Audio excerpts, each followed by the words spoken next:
मंच पर सभी वरिष्ठ नेता बैठे हैं। श्रीमती शारदा चौहान जी, श्रीमती मीरा श्रीवास्तव जी, अवतार राय जी, सब लोग बैठे हैं। समय सीमा हम लोगों की समाप्त हो रही है परमिशन की, इसलिए मैं सभी वक्ताओं से क्षमा मांगते हुए, निश्चित रूप से हम सबको सुनना चाहते थे, सबको बुलवाना चाहते थे, जुलूस में देरी हो गया है। मैं अपने राष्ट्रीय महाचल सचिव श्री अमित शाह जी,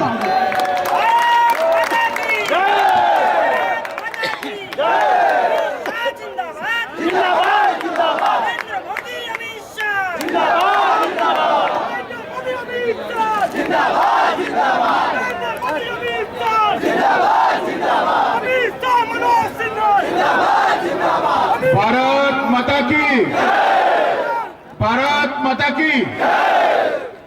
मंच पर उपस्थित उत्तर प्रदेश के संगठन मंत्री श्रीमान राकेश जी,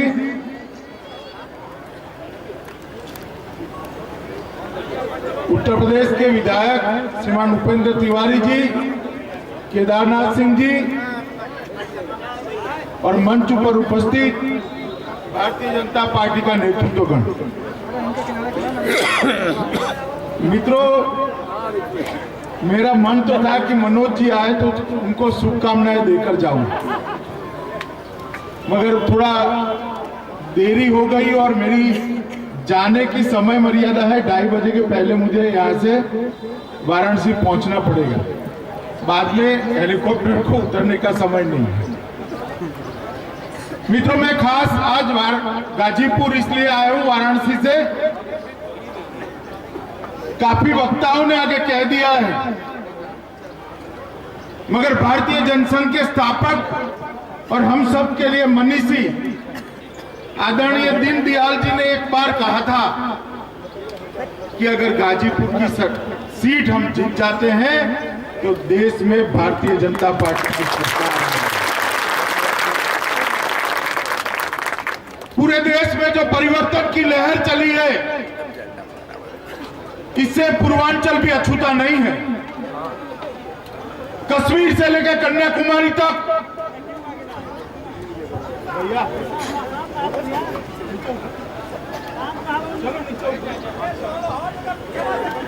कश्मीर से लेकर कन्याकुमारी तक और असम से लेकर गुजरात तक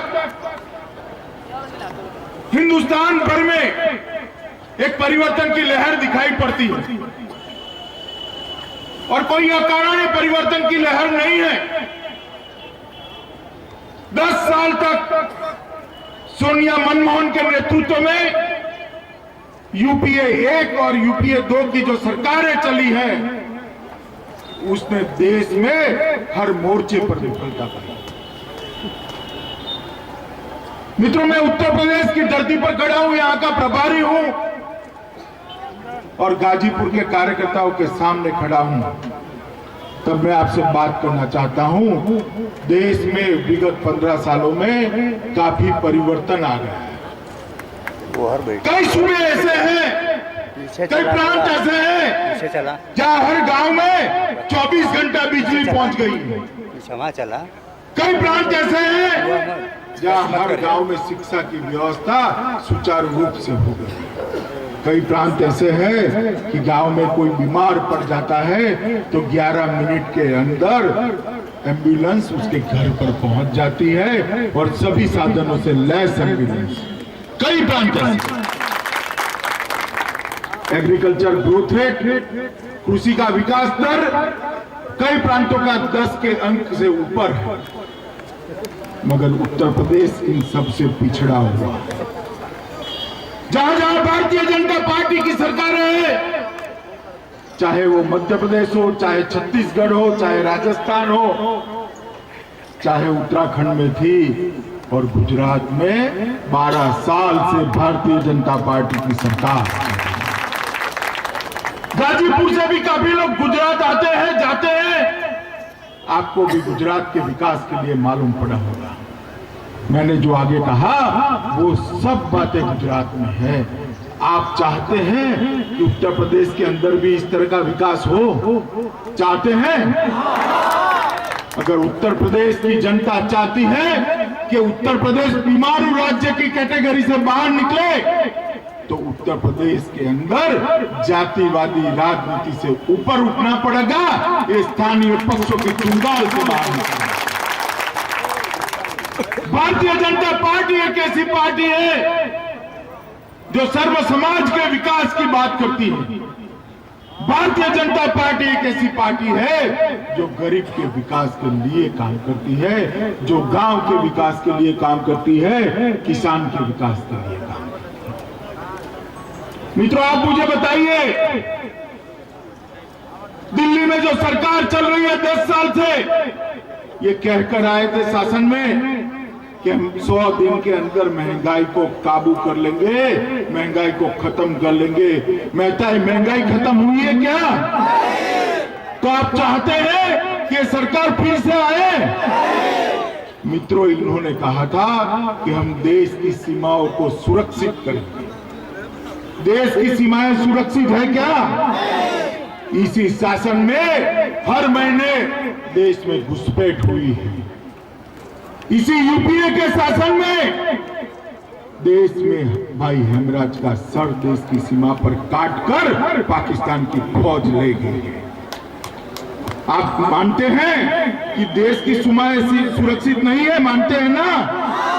अगर देश की सीमाओं को सुरक्षित करना है तो एक ही रास्ता है, नरेंद्र मोदी को प्रधानमंत्री बनना। एक बार लाल किले की प्राचीर से नरेंद्र भाई का भाषण हो, मैं आपको बता दूं कि इसे माई के लाल की हिम्मत नहीं है देश की सीमा पर आंख उठा करके।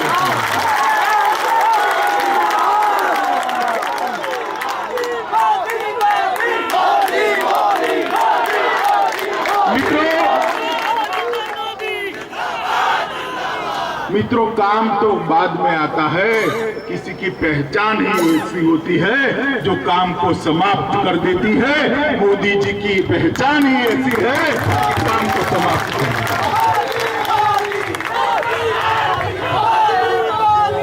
मित्रों, सरकार ने कहा था कि हम देश में से भ्रष्टाचार को निर्मूल करेंगे। कहा था या नहीं कहा था? और कितना भ्रष्टाचार किया कि मैं भ्रष्टाचार की बात करने जाऊं तो 7 दिन तक भागवत सप्ताह बिठानी पड़े, फिर भी भ्रष्टाचार की बात खत्म नहीं। 12 लाख करोड़ रुपए का घोटाला इस सरकार ने किया है। चाहे 2G हो, चाहे आदर्श हो, चाहे टैंक की परचेज हो, चाहे हेलीकॉप्टर की खरीदी हो, हर चीज में कोयला भी खा गए। मालूम है ना, कोयला खा गए हैं।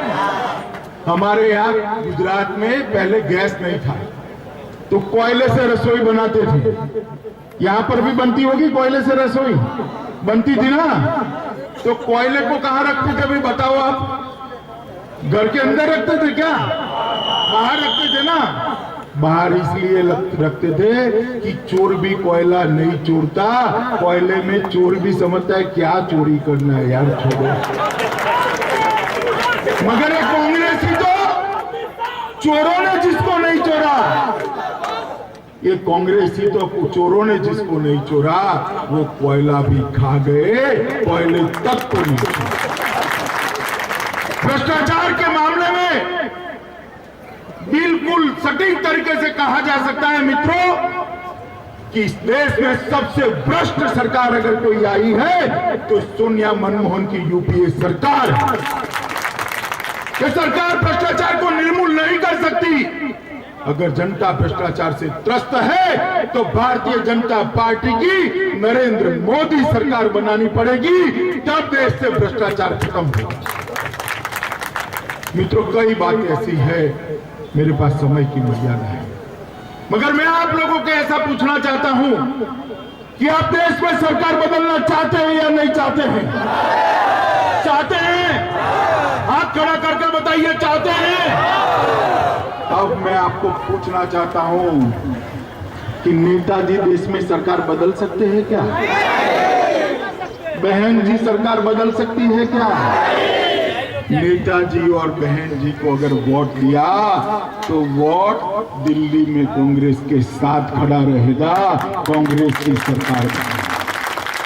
5 साल तक इस यूपीए की सरकार को टिकाने का काम अगर किसी ने किया है तो समाजवादी पार्टी और बहुजन समाजवादी पार्टी ने किया।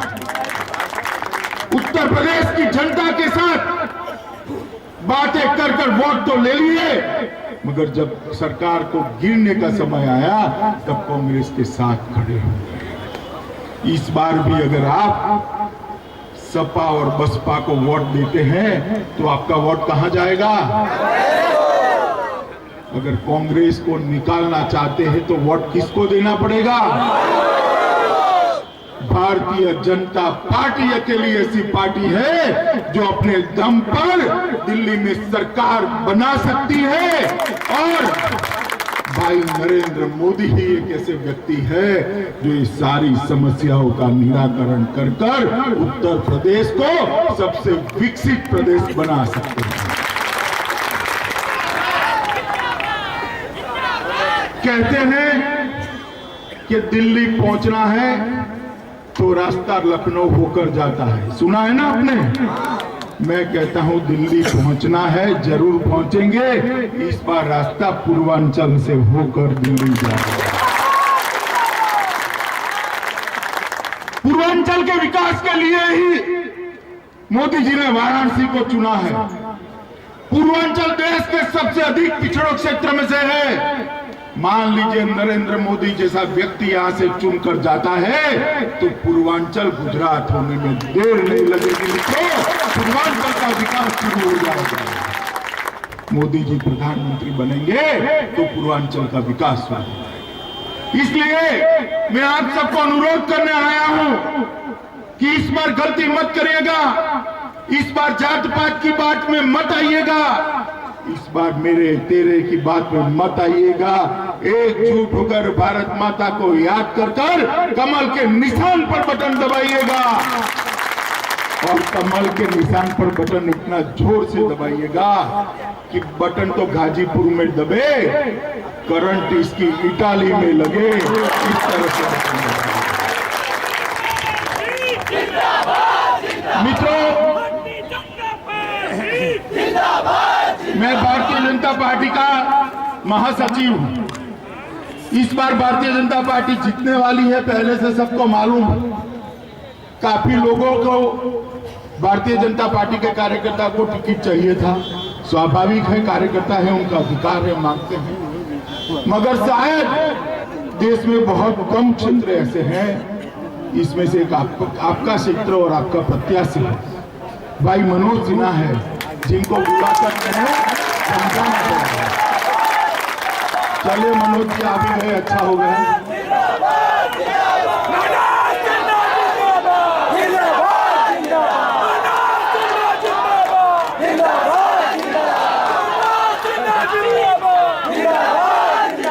तो मनोज जी अब सुनिए भैया, मेरा टाइम हो रहा है। मैं ये कह रहा था कि काफी प्रत्याशी को टिकट चाहिए थी, देश भर में चाहिए थी, इसमें कोई बुराई नहीं। भारतीय जनता पार्टी का कार्यकर्ता टिकट मांगे, पार्टी के फोरम में मांगे, इसमें कोई बुराई नहीं। मगर मनोज जी वही चंद लोगों में से हैं जिनको पार्टी ने बुलाकर समझा कर कहा है मनोज जी आप चुनाव लड़ें।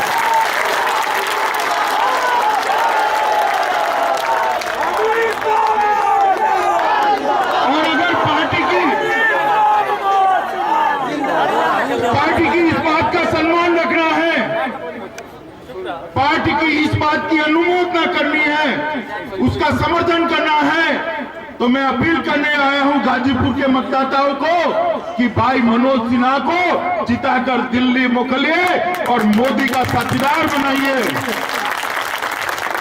हमें सरकार तो बनानी है दिल्ली में, मगर उसकी पहली सीट गाजीपुर से चाहिए।